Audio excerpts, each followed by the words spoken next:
Hello everyone, welcome to study tube. बढ़ेंगे इस series में आगे और करेंगे इस वीडियो में इस सीरीज का सेट नंबर 27। अब तक हम लोगों ने 26 सेट्स कंप्लीट किए हैं। प्रीवियस सेट्स को देखने के लिए 5000 MCQ नाम से प्लेलिस्ट होगा, आप उस प्लेलिस्ट को चेक कर सकते हो। और इस सीरीज के अंदर आने वाले हर वीडियो का PDF डाउनलोड करने के लिए ये देखो टेलीग्राम चैनल है, यहाँ पर ये PDF अपलोड किए जाते हैं। इस सीरीज के अंदर आने वाले जो भी वीडियोज होते हैं उनके, ये टेलीग्राम चैनल का आईडी है। आप इस आईडी के माध्यम से टेलीग्राम चैनल को ज्वाइन कर सकते हो, या फिर यहाँ पर QR कोड है, आप इस QR कोड को स्कैन करके टेलीग्राम चैनल को ज्वाइन कर सकते हो अगर आप PDF डाउनलोड करना चाहते हो तो। हमारा क्वेश्चन नंबर 1 है इस वीडियो का, सड़क पर चलने की अपेक्षा बर्फ पर चलना कठिन है। सड़क पर हम जितनी आसानी से चल पाते हैं, बर्फ पर उतनी आसानी से नहीं चल पाएंगे। इसके पीछे कारण क्या है? इसके पीछे कारण ये है कि बर्फ में सड़क की अपेक्षा घर्षण कम होता है। हम सड़क पर चल पाते हैं या फिर किसी भी सरफेस पर आप चल पाओगे तब जब आपके पैर और उस सड़क के बीच में या उस सरफेस के बीच में, सतह के बीच में घर्षण बल काम करेगा। जितना ज़्यादा घर्षण बल काम होगा, चलने में उतना ही आसानी होगा।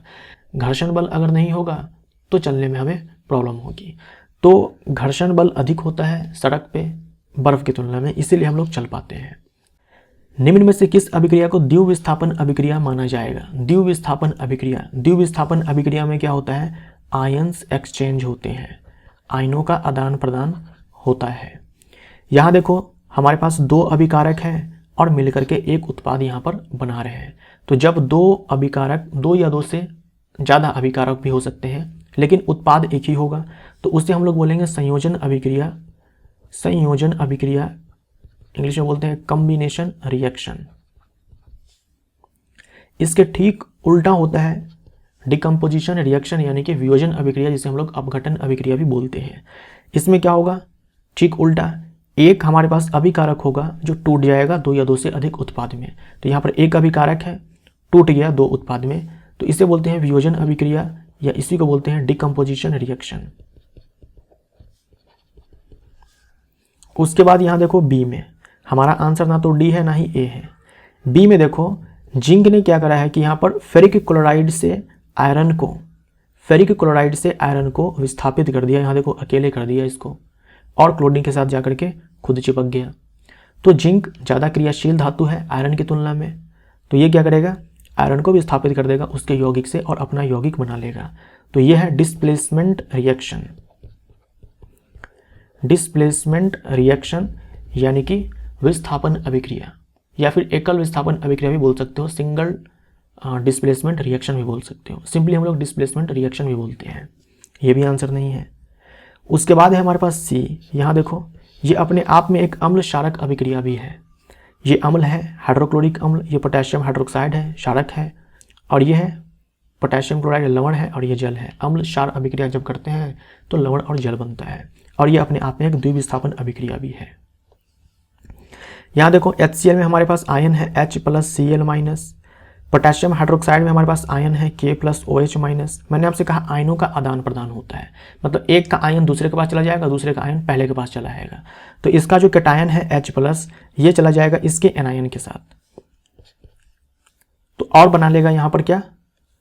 और बना लेगा यहाँ पर H2O, और इसका जो एनायन है ये इसके कैटायन के साथ जाकर के चिपक जाएगा, तो यहाँ पर बन जाएगा KCl। तो ये अपने आप में द्विविस्थापन अभिक्रिया है जहाँ आयनों का आदान प्रदान हुआ है, और अपने आप में ये एक अम्ल क्षार अभिक्रिया भी है।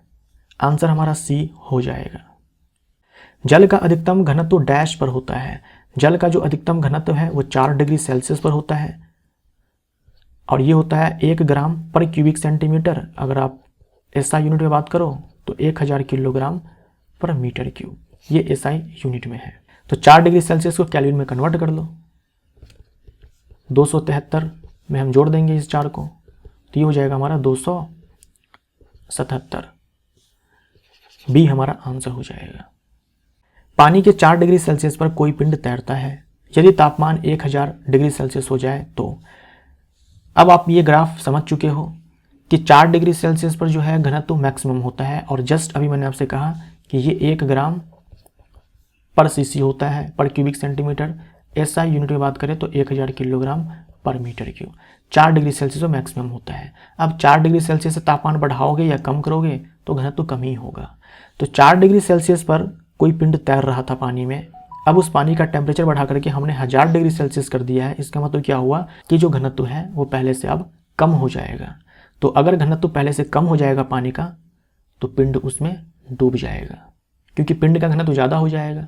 पहले पानी का घनत्व ज़्यादा था, पिंड का कम था, तब तैर रहा था। हमने टेम्परेचर बढ़ा करके घनत्व को कम कर दिया, पानी का घनत्व हमने कम कर दिया, तो अब पानी का घनत्व कम हो गया, पिंड का घनत्व ज़्यादा है, तो वो डूब जाएगा, तो पिंड डूब जाएगा। निम्नलिखित में से कौन सा रोग एक यौन संक्रामक रोग नहीं है? यौन संक्रामक रोग नहीं है, यौन संचारित रोग नहीं है, यानी कि सेक्सुअली ट्रांसमिटेड डिजीज नहीं है, जो यौन संबंध बनाने से नहीं होता है। इनमें से कौन सा रोग है? तो यह है यक्षमा, इसी को हम लोग क्षय रोग बोलते हैं, इसी को हम लोग टीबी बोलते हैं। टीबी यानी कि ट्यूबरक्लोसिस, जो कि होता है माइकोबैक्टीरियम ट्यूबरक्लोसिस नामक बैक्टीरियम के कारण। तो ये हमारा आंसर हो जाएगा। सबसे सामान्य जो यौन संचारित बीमारियां हैं उनमें देखो कौन कौन से हैं, इतने आप याद रखो। ज़्यादातर जो सवाल में पूछे जाते हैं कि यौन संचारित बीमारी कौन है या नहीं है, तो इन्हीं में से आपको कोई ना कोई एक मिल जाएगा। ये देखो क्लेमाइडिया है, यहाँ मैंने ब्रैकेट में बी लिखा है, ब्रैकेट में बी है यानी कि ये बैक्टीरिया के कारण है, ये जो बीमारी है बैक्टीरिया के कारण होती है। क्लेमाइडिया है, गोनोरिया है, सिफिलिस है, ये सब बैक्टीरिया के कारण यौन संचारित बीमारी है। उसके बाद हर्पीज है, जो कि होता है हर्पीज सिंप्लेक्स वायरस के कारण। जेनाइटल वार्ट्स है, जो कि होता है ह्यूमन पैपिलोमा वायरस के कारण। उसके बाद एड्स, आप जानते ही HIV के कारण होता है। उसके बाद है हेपेटाइटिस बी, जो कि होता है हेपेटाइटिस बी वायरस के कारण। उसके बाद है हेपेटाइटिस सी, जो होता है हेपेटाइटिस सी वायरस के कारण। मान लीजिए विकल्प में कभी आपको चूज करना पड़ जाए, हेपेटाइटिस बी और हेपेटाइटिस सी दोनों हैं, इन दोनों में से किसी एक के साथ जाना है कि इन दोनों में कौन है जो यौन संचारित बीमारी है। वैसे केस में आप हेपेटाइटिस बी के साथ जाएंगे। हेपेटाइटिस बी जो है यौन संचारित बीमारी है, ये तो कंफर्म है। हेपेटाइटिस सी जो है ये ब्लड से बीमारी जो है फैलती है, और ऐसा देखा गया है कि सेक्सुअली कॉन्टैक्ट से भी ये बीमारी फैलती है। तो जब भी बी और सी दोनों में से किसी एक के साथ जाना हो, तो निश्चित रूप से आप बिना सोचे आप हेपेटाइटिस बी के साथ जाएंगे। इसलिए मैंने यहाँ पर स्टार लगा दिया है कि इसको आपको पहले प्रायोरिटी पे रखना है। ठीक है, हेपेटाइटिस सी भी आप याद रखो, लेकिन बी सी में से आप हमेशा बी के साथ जाएंगे जब भी ऐसा केस आ जाए कि दोनों में से किसी एक के साथ जाना हुआ तो। उसके बाद है ट्राइकोमोनियासिस, ये प्रोटोजोआ के कारण होता है। मानव शरीर में पायरुवेट का ऑक्सी विघटन कहाँ पर होता है, यानी पायरुवेट जो है ऑक्सीजन की उपस्थिति में कहाँ पर टूटता है, ऑक्सीजन की उपस्थिति में कहाँ पर टूटता है। तो देखो ये जो पायरुवेट है ये ऑक्सीजन की उपस्थिति में माइटोकॉन्ड्रिया में टूटता है और ये सारे प्रोडक्ट्स बनते हैं। तो माइटोकॉन्ड्रिया हमारा आंसर हो जाएगा। पराबैंगनी विकिरण की उपस्थिति में सिल्वर क्लोराइड सिल्वर और क्लोरीन गैस में बदल जाता है, यह डैश का उदाहरण है। सिल्वर क्लोराइड है, इसी को हम लोग हॉर्न सिल्वर बोलते हैं। सनलाइट के प्रेजेंस में ये सिल्वर और क्लोरीन गैस में बदल जाता है। इसको हम लोग क्या बोलते हैं? देखो एक अभिकारक है, दो उत्पाद में टूट गया, तो इसे हम लोग बोलेंगे अपघटन अभिक्रिया। और क्योंकि यहाँ पर सनलाइट चाहिए होता है, सौर ऊर्जा यहाँ पर चाहिए होती है, तो इसे हम लोग प्रकाश अपघटन बोलेंगे। प्रकाश चाहिए अपघटन करवाने के लिए, तो प्रकाश अपघटन अभिक्रिया। ये देख लो केमिकल रिएक्शन के ऊपर मैंने ये 3 वीडियोज आपको करवाया है। आपके एग्जाम में अगर केमिकल रिएक्शन से सवाल पूछे जाएंगे, किसी भी एग्जाम की आप तैयारी कर रहे हैं, तो ये मान लो इसी 3 वीडियो के अंदर से कोई ना कोई सवाल आपके एग्जाम में टकरा जाएगा। तो अगर आप ये 3 वीडियोस देख लेते हो, जो कि एक है 1 घंटे का, दूसरा है 48 घंटे का और तीसरा भी है 48 घंटे का, तो अगर आप इसको देख लेते हैं तो मुझे नहीं लगता कि आपसे सवाल छूटेगा एग्जाम में। क्लास 10th के अंदर जितने भी केमिकल रिएक्शंस दिए गए हैं सारे को मैंने इन 3 वीडियोज में कंप्लीट करवाया हुआ है। तो कभी टाइम मिले तो आप इसको जरूर से जरूर देख लेना। एक अवतल दर्पण सूर्य के प्रकाश की किरणों को दर्पण से 10 सेंटीमीटर की दूरी पर अभिसरित करता है। यदि किसी वस्तु को दर्पण से 20 सेंटीमीटर की दूरी पर रखा जाता है तो प्रतिबिंब कहाँ बनेगा? अवतल दर्पण है, ये अवतल दर्पण है। सूर्य की प्रकाश की किरणों को दर्पण से 10 सेंटीमीटर की दूरी पर अभिसरित करता है, यानी कि फोकस करता है। अब देखो प्रकाश की किरणें जब सन से आती है तो आप जानते हो समानांतर होती है। सन से आने वाली जो प्रकाश की किरणें हैं वो समानांतर होती है। तो ये हमारा पोल है, ये फोकस है, ये वक्रता केंद्र है। तो जब प्रकाश की किरणें समानांतर आपतित होती है अवतल दर्पण पर, तो वो जाकर के फोकस होती है सारी किरणें फोकल पॉइंट पे। ऐसे प्रकाश की किरणें जब अवतल दर्पण पर समानांतर आपतित होती है तो वो परावर्तन के बाद फोकस से होकर के गुजरती है। तो सारी जो किरणें हैं वो जाकर के फोकस हो जाएंगी कहाँ पे, फोकल पॉइंट पे। और ये जो दूरी है इसी के बारे में कहा गया है कि 10 सेंटीमीटर है। तो इसका मतलब हम ये बोल सकते हैं कि जो फोकल पॉइंट है, फोकल डिस्टेंस है वो 10 सेंटीमीटर है। और इसी अवतल दर्पण के सामने जो है 20 सेंटीमीटर की दूरी पर एक ऑब्जेक्ट को रखा गया है। तो 10 का 2 गुना 20, और आप जानते हो कि जो हमारा ये r है वो 2f होता है, और r क्या है, ये दूरी है जिसे हम लोग वक्रता त्रिज्या बोलते हैं। यानी वस्तु को रखा गया है वक्रता केंद्र पर, और जब वस्तु को वक्रता केंद्र पर रखा जाता है अवतल दर्पण के सामने तो प्रतिबिंब का निर्माण वक्रता केंद्र पर ही होता है। यानी u जो हमारा 20 सेंटीमीटर है, v भी हमारा 20 सेंटीमीटर ही होगा, और दर्पण के सामने बनेगा तो दर्पण के सामने 20 सेंटीमीटर की दूरी पर। जब किसी तांबे के तार में 0.4 एम्पियर की धारा प्रवाहित होती है तो इसके सिरों पर विभवांतर 2 वोल्ट है, तार का प्रतिरोध डैश है। तो R is equal to V/I। V है हमारे पास 2 और I है हमारे पास 0.4, तो पॉइंट हटाएंगे, ऊपर एक 0 जाएगा, 5 ओम हमारा आंसर हो जाएगा। निम्नलिखित प्रत्येक 3 तत्वों वाले समूहों में से कौन सा डोबेराइनर के त्रिक का गठन करता है। डोबेराइनर, इन्होंने 3 त्रिक दिए थे। ये तीनों त्रिक जो है आपको याद होने चाहिए। पहला है लिथियम सोडियम पोटेशियम, दूसरा है कैल्शियम स्ट्रोंशियम बेरियम, तीसरा है क्लोरीन ब्रोमीन आयोडीन। ये 3 त्रिक हैं, ये पहला, ये दूसरा, ये तीसरा, 3 त्रिक हैं। तो क्लोरीन ब्रोमीन आयोडीन हमें विकल्प में दिख रहा है, तो बी हमारा आंसर। बेकिंग सोडा के विनिर्माण के लिए किन यौगिकों की आवश्यकता होती है।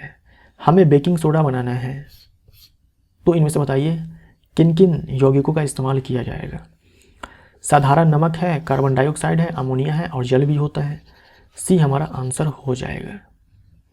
ये देख लो, ये जो स्लाइड है ये मैंने आपको इसी 3 वीडियोज के अंदर दिए हुए हैं। जो चैप्टर है अम्ल क्षार और लवण, उसमें आपको ये वाला स्लाइड मिलेगा। ये सोडियम क्लोराइड है जिसे हम लोग साधारण नमक बोलते हैं, ये जल है, ये अमोनिया है, ये कार्बन डाइऑक्साइड है। ये सब आपस में रिएक्शन करते हैं और बनता है यहाँ पर baking soda, sodium hydrogen carbonate, इसी को बोलते हैं सोडियम बाइकार्बोनेट। बेकिंग सोडा और टार्टरिक अम्ल का रिएक्शन करवा दे तो बेकिंग पाउडर बनेगा। जब बेकिंग सोडा को हीट करेंगे तो इसका अपघटन हो जाएगा, तापीय अपघटन हो जाएगा और बनेगा यहाँ पर सोडियम कार्बोनेट जिसे हम लोग सोडा ऐश भी बोलते हैं, सोडा ऐश। और जब हम इसमें जल के 10 अणु जोड़ देंगे तो इसे हम लोग वॉशिंग सोडा बोलेंगे, जिसका रासायनिक नाम है सोडियम कार्बोनेट डेकाहाइड्रेट। निम्न में कौन गलत विकल्प है। गलत ऑप्शन हमें चूज करने हैं। आवृत्ति को हर्ट्ज में मापा जाता है। आवृत्ति बराबर होता है 1/में टाइम। टाइम का एसआई मात्रक होता है सेकंड, तो आवृत्ति का एसआई मात्रक हम लोग बोल सकते हैं सेकंड इनवर्स, और इसी को हर्ट्ज से डिनोट किया जाता है। तो ये सही है, हमें गलत चूज करना है ना। आवर्त काल को सेकंड में मापा जाता है, ये जो टाइम पीरियड है इसको सेकंड में मापा जाता है, तो सही है। ऊष्मा की सीजीएस इकाई कैलोरी है, तो ये सही है। एसआई मात्रक जूल है और सीजीएस कैलोरी है।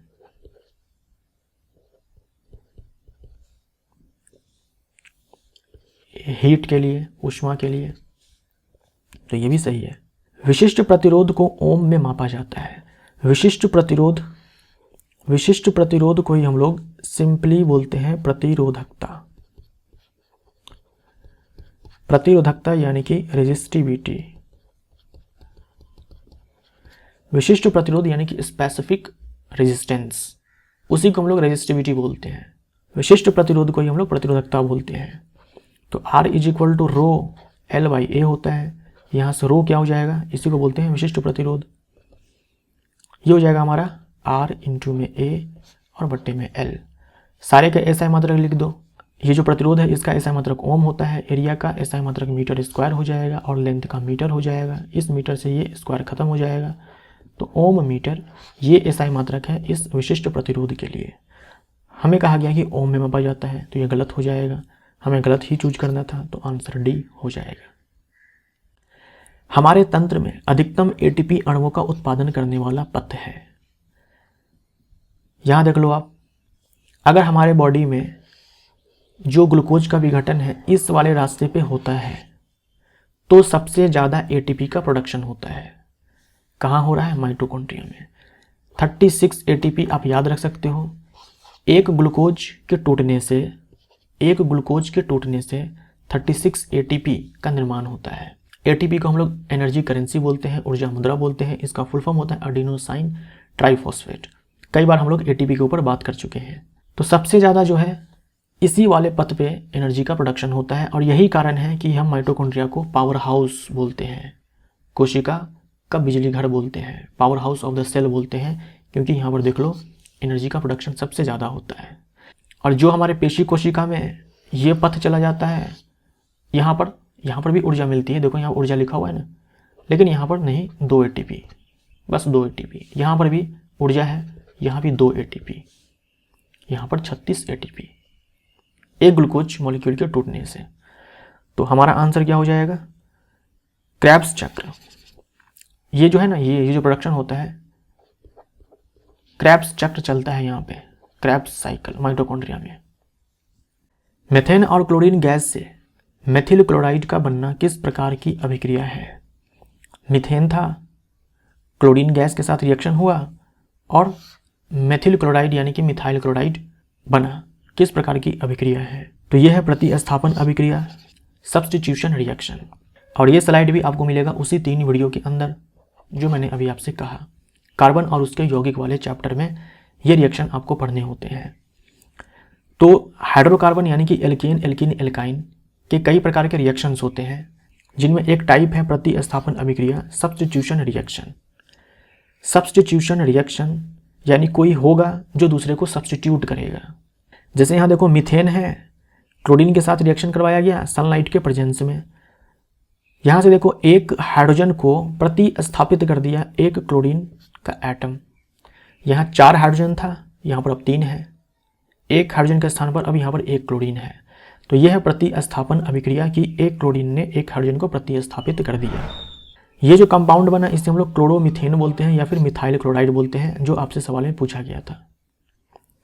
हम और क्लोरीन लेंगे और रिएक्शन करवाएंगे तो एक एक करके क्या होगा, सारे हाइड्रोजन प्रतिस्थापित हो जाएंगे। यहाँ देख लो हमने और रिएक्शन करवाया, आगे और बढ़ाया इसको, तो यहाँ पर एक हाइड्रोजन और गायब और उसके स्थान पर एक क्लोरीन। इस कंपाउंड को हम लोग डाइक्लोरोमीथेन बोलेंगे। 2 क्लोरीन है, 1 कार्बन है, डाइक्लोरोमीथेन, या इसी को मिथाइल डाइक्लोराइड बोलेंगे। हम और रिएक्शन करवाएंगे तो एक और हाइड्रोजन यहाँ से गायब होगा, प्रतिस्थापित होगा, तब बनेगा ट्राइक्लोरोमीथेन और इसी को हम लोग क्लोरोफॉर्म बोलते हैं। या तो ट्राइक्लोरोमीथेन, 3 क्लोरीन है, 1 कार्बन है, ट्राइक्लोरोमीथेन, या फिर मिथाइल क्लोराइड, या फिर क्लोरोफॉर्म।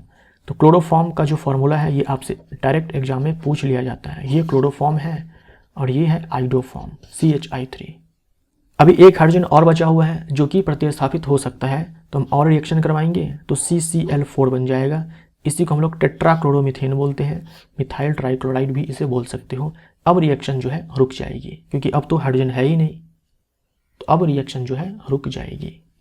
क्लोरोफॉर्म जो है बेहोशी उत्पन्न करता है। तो अगर आपको पॉकेट मारना है किसी का तो क्लोरोफॉर्म पास में रखना, सामने वाले को सुखा देना, वो बेहोश हो जाएगा, फिर जो भी होगा छीन करके भाग सकते हो आप।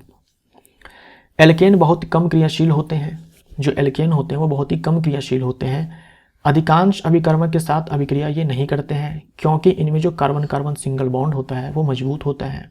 एल्केन को पैराफिन भी कहते हैं, ये आप ध्यान में रखें। मनुष्यों में अंतः श्वसन के संबंध में नीचे दिए गए सभी कथनों में से केवल एक के अलावा अन्य सभी सही है, यानी 4 में से 3 सही है, 1 गलत है। उसी गलत को हमें पहचान करना है। अंतः श्वसन का मतलब जब हम सांस अंदर लेते हैं, जब हम सांस अंदर खींचते हैं तब क्या होता है। जब हम सांस अंदर खींचते हैं तो एक चीज़ तो आप पक्का है जो पता लगा लोगे कि जो हमारी पसलियाँ हैं वो ऊपर की ओर उठती है। अब अभी ट्राई मार सकते हो, सांस अंदर खींचो, देखो पसलियाँ ऊपर की ओर उठ जाएंगी। तो पसलियाँ अंदर धंसती है, ये गलत हो जाएगा, तो ए हमारा आंसर हो जाएगा। पसलियाँ अंदर नहीं धंसती हैं, पसलियाँ ऊपर उठ जाती हैं और डायफ्राम सपाट हो जाता है। यानी जो डायफ्राम जो है पहले इस शेप में था, अब वो सपाट हो जाएगा, ऐसे हो जाएगा और पसलियाँ ऊपर उठ जाएंगी। वक्ष गुहा बड़ी हो जाती है। वक्ष गुहा बड़ी हो जाती है ताकि वक्षीय गुहा में जो आयतन है वो ज़्यादा हो जाए। आयतन ज़्यादा हो जाएगा तो अंदर का दबाव कम हो जाएगा और बॉडी के बाहर दबाव ज़्यादा रहेगा तो हवा जो है तो हवा अपने उच्च दबाव वाले क्षेत्र से निम्न दबाव वाले क्षेत्र में जाएगी। हमारे बॉडी के अंदर दबाव कम है और बाहर में ज़्यादा है तो बाहर से हवा अंदर की ओर जाएगी। सांस लेते हैं तो हम लोग यही होता है। तो ये सही है, ये सही। फेफड़ों द्वारा वायु का अंतर्ग्रहण होता है, ये तो आप जानते ही हो। ये हमारा सही आंसर है यहाँ पर, ये मैंने लिख भी दिया हुआ है। पसलियाँ ऊपर उठ जाती है, डायफ्राम चपटा या सपाट हो जाता है, वक्ष गुहिका बड़ी हो जाती है, फेफड़ों द्वारा ऑक्सीजन का ग्रहण किया जाता है। द्रव की बूंद संकुचित होकर न्यूनतम क्षेत्र घेरने की प्रवृत्ति का कारण होता है। जो द्रव होता है, जो लिक्विड होता है और इसकी जो सतह होती है, सरफेस होती है, ये अपने सरफेस एरिया को, ये जो सतह है ना, ये अपने सरफेस एरिया को, सतही क्षेत्रफल को कम से कम रखना चाहती है। जो लिक्विड होता है उसकी जो सतह होती है वो सतह अपने सतही क्षेत्रफल को, अपने एरिया को, अपने क्षेत्रफल को मिनिमाइज करके रखना चाहती है, कम से कम रखना चाहती है। इसी गुण को हम लोग बोलते हैं सरफेस टेंशन। सरफेस टेंशन यानी कि पृष्ठ तनाव। निम्नलिखित में से कौन सा खनिज का अधात्विक रूप है? अधात्विक रूप कहने का मतलब समझ ही रहे हो आप, इसमें अधातु बहुत ही ज़्यादा है, धातु बहुत ही कम है। ऐसा नहीं है कि धातु बिल्कुल भी नहीं होगी, धातु हो सकती है लेकिन वो बहुत ही कम है, उसके तुलना में अधातु बहुत ही ज़्यादा है। तो ये है अभ्रक, क्योंकि बॉक्साइट एल्यूमिनियम का अयस्क है। चांदी का अयस्क आप जानते हो, जैसे कि हॉर्न सिल्वर, सिल्वर क्लोराइड, उसके बाद अर्जेंटाइट।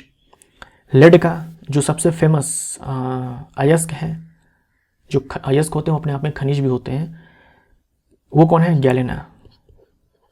गैलेना लेड सल्फाइड, ये लेड का सबसे फेमस अयस्क है। डीएनए में मौजूद शर्करा है। डीएनए में मौजूद शर्करा है यानी कि शुगर है। डीएनए में कौन सा शुगर है?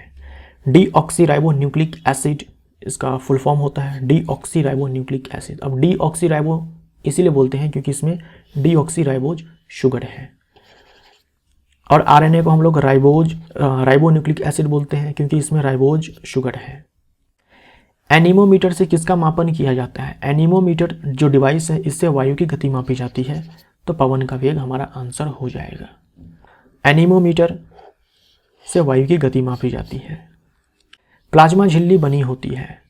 प्लाज्मा झिल्ली, जैसे ये कोशिका है, ये कोशिका द्रव है, अंदर में न्यूक्लियस है और बहुत सारे कोशिकांग भी हो सकते हैं। तो ये जो सबसे बाहर वाली ये जो परत है, इसी को कोशिका झिल्ली बोलते हैं। ज़्यादातर कोशिकाओं में कोशिका भित्ति भी होती है, लेकिन जो जंतु कोशिका होती है उसमें कोशिका भित्ति नहीं होती है। तो मान लो ये एनिमल सेल है, अगर ये एनिमल सेल है तो ये प्लाज्मा झिल्ली है। किससे बनी होती है? ये बनी होती है लिपिड और प्रोटीन से। लिपिड और प्रोटीन से, लिपिड और प्रोटीन से, तो इसी को हम लोग लिपोप्रोटीन बोल सकते हैं। लिपोप्रोटीन यानी कि लिपिड प्लस प्रोटीन। क्रमशः 10 ओम 30 ओम के दो प्रतिरोध ए और बी 6 वोल्ट की बैटरी के साथ श्रेणी क्रम में संयोजित हैं। 1 सेकंड में प्रतिरोधों में क्षय होने वाली कुल ऊष्मा डैश होगी। कुल ऊष्मा हमें बताना है। हमारे पास दो प्रतिरोधक हैं, एक ये है और एक ये है। 6 वोल्ट की बैटरी से कनेक्टेड है। ये है 10 ओम, ये है 30 ओम, ये है 6 वोल्ट। समय दिया गया है 1 सेकेंड। तो देखो H बराबर हमारा I² RT हो जाएगा जब भी श्रेणी क्रम में लगा करके आपसे कुल ऊष्मा पूछ दें। अब ऐसा भी हो सकता है केवल पूछे इस वाले से बताओ कितना ऊष्मा का उत्सर्जन होगा, इस वाले से बताओ कितना ऊष्मा का उत्सर्जन होगा, तो भी हम निकाल सकते हैं इसी फॉर्मूले से। फर्क क्या आएगा ये पता करना होगा आपको कि इसमें करंट कितना फ्लो हो रहा है। हालांकि पूरे सर्किट में सेम ही करंट फ्लो होगा क्योंकि ये श्रेणी क्रम में है, लेकिन जब हम इसके कारण केवल ऊष्मा का क्षय निकालेंगे तो उसमें हम केवल इसका रेजिस्टेंस डालेंगे, और इसके कारण निकालना हो तो केवल इसका रेजिस्टेंस डालेंगे। टोटल का निकालना हो तो हम लोग टोटल रेजिस्टेंस डालेंगे इस फॉर्मूले में। ठीक है, तो हमसे कुल ऊष्मा का क्षय पूछा है तो H इज हो जाएगा I² R इक्विवेलेंट इंटू में T। अब R इक्विवेलेंट कितना हो जाएगा? R1 प्लस R2, 10 प्लस 30, तो ये हो जाएगा हमारा 40। अब I तो हमें पता ही नहीं है तो कोई दिक्कत नहीं, हम I निकाल लेते हैं। I बराबर हो जाएगा V बटे में R।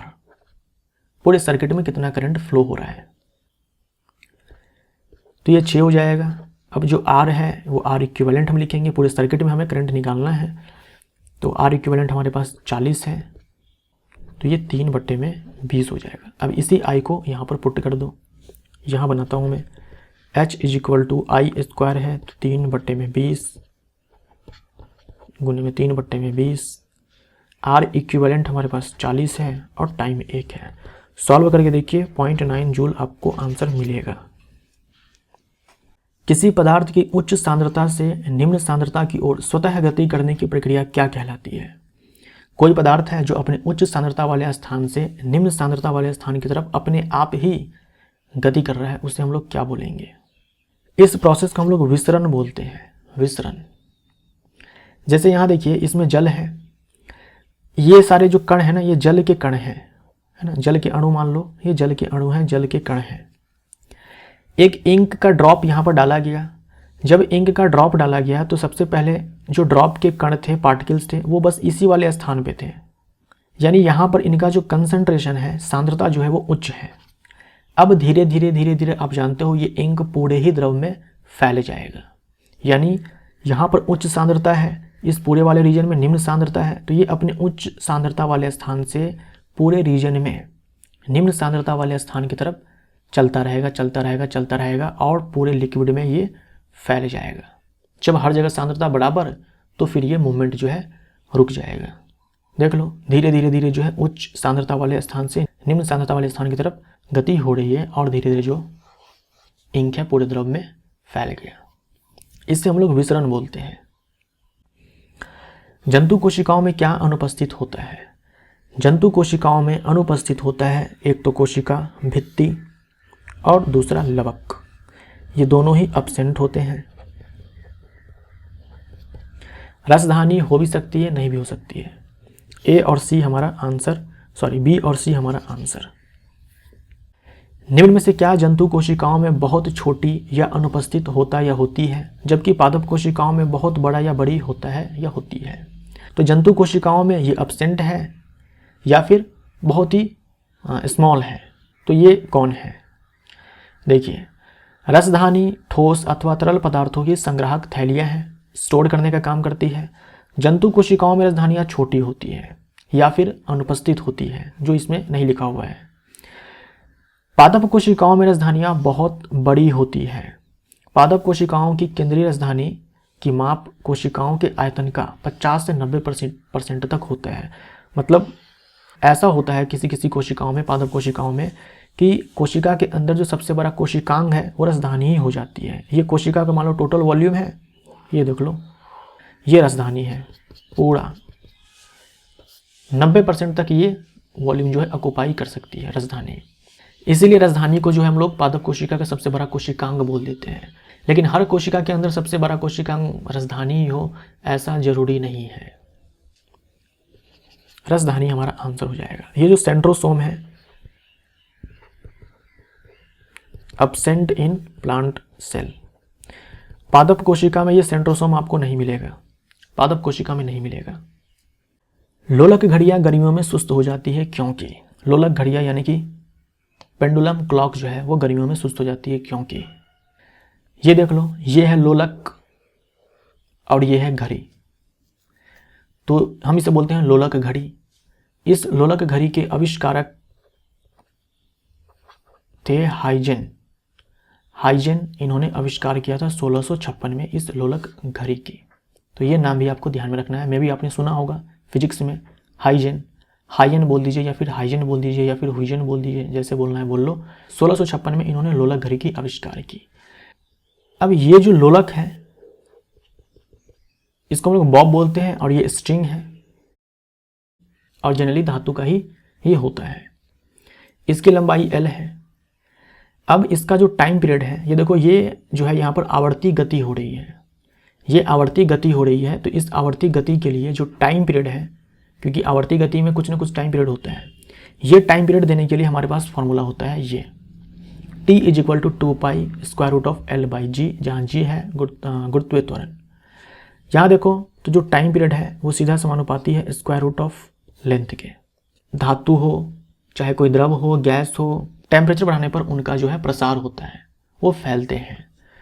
तो क्या होगा, गर्मियों में इसकी लंबाई जो है बढ़ जाएगी, फैलने के कारण लंबाई जो है इसकी बढ़ जाएगी।